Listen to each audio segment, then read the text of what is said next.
just like with equations, a system could have one solution, which is what we've been dealing with. It could have no solution or an infinite number of solutions. And that's what we're going to look at today. So we're not going to do a new technique. I'm going to show you what it would look like if we have one of those special cases. So let's scroll down to example 1 and look at something that it already tells us is going to have no solution, but let's play along. If I want to go and graph these, I need the slope and the intercept. So the slope for that first equation is 2, and the y-intercept is 1. So let me make my grid, and now let's plot what we have. So we have a y-intercept of 1, and the slope goes up 2, right 1. I'm going to do a bunch of dots to get an accurate line.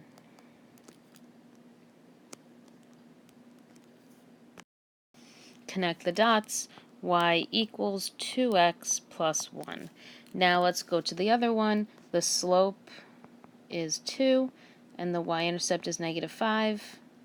So put a dot at -5, and go up 2, right 1, up 2, right 1, and do a bunch of dots to get an accurate line, and connect them. Now remember that the point of intersection, the ordered pair where they cross, is the solution. Since these lines don't cross because they obviously are parallel, there's no solution. So what we would write is no solution. But why are they no solution? What about the equation makes it no solution? Do you remember? Well, if you said that it's because they have the same slope, then you were correct. The slope is the same, therefore they rise at the same rate, and so therefore they will never touch. Another way to find that there's no solution is by using the substitution technique. So let's go below this fun fact right here. And I'm going to write the equations over, but I'm going to substitute. Since this equation equals y, and there's a y right here, I can take 2x plus 1 and put it in the y spot. So I'm going to take 2x plus 1 and put it right here, and then just rewrite the equation. So what we've got is 2x plus 1 equals 2x minus 5. Then you treat it straight out of chapter 1. You make a side for variables and a side for numbers. I'll move the 2x first.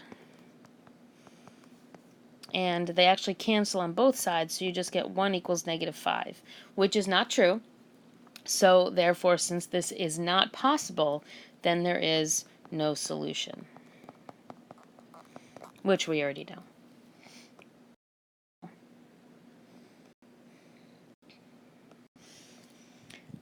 Let's look at this one, which is going to end up being an infinite number of solutions. So let's do our graphing technique first. And in order to do that, you need to get each equation to have the y by itself. So pause the video, please, and get the y's by themselves in each equation. So if you look at the equations, they're obviously going to be the exact same equation, which means when you go to graph them, they'll be the exact same lines. So you have an intercept at 3, a slope of 2, and they make the same line.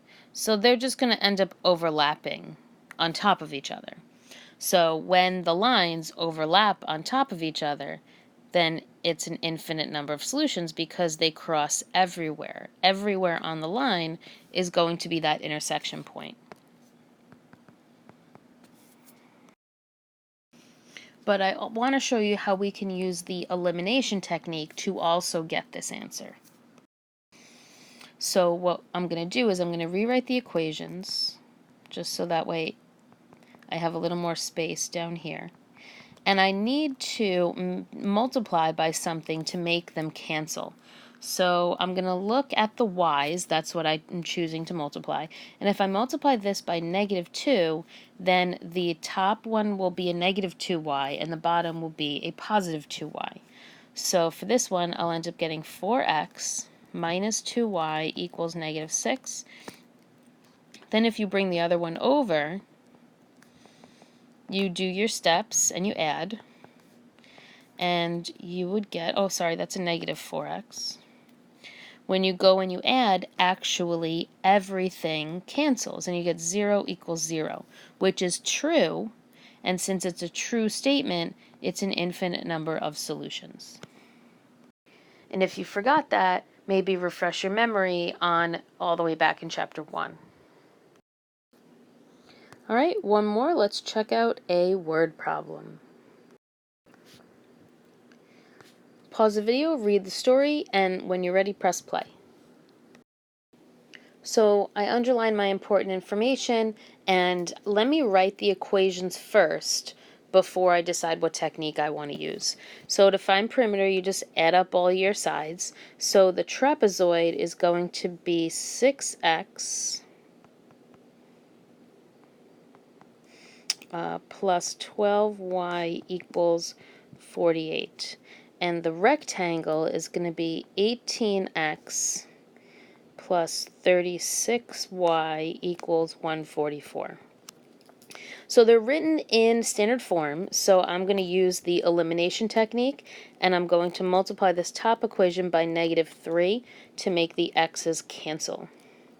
So that gives me negative 18x minus 36y equals negative 144. 18x plus 36y